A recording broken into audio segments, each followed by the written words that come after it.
Alors dans l'exercice suivant, on va considérer un tore, qui est un objet qui ressemble pas mal à un beigne.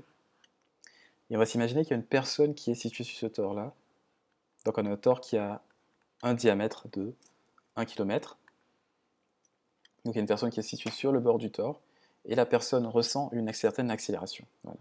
Donc on a un tore ici qui va tourner sans cesse. Et ce qui se passe, c'est qu'on est capable de reproduire en fait des conditions similaires à la Terre en faisant tourner ce tore-là. Donc en faisant tourner le tore, on est capable de créer une accélération radiale à r qui est égale à g sur 5.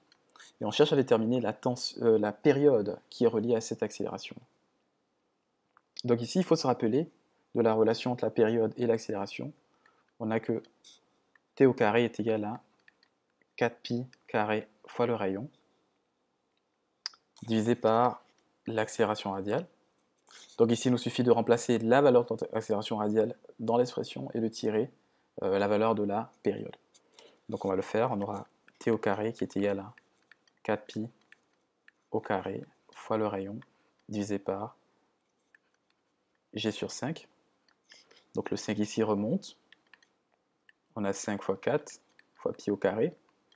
Et ici, on se rappelle que notre diamètre est de 1 km.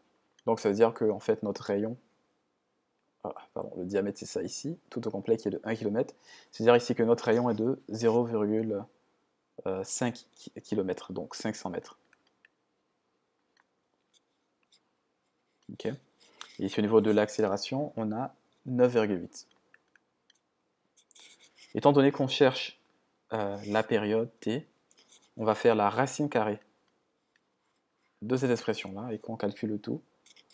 On obtient ici que t est égal à 142 secondes.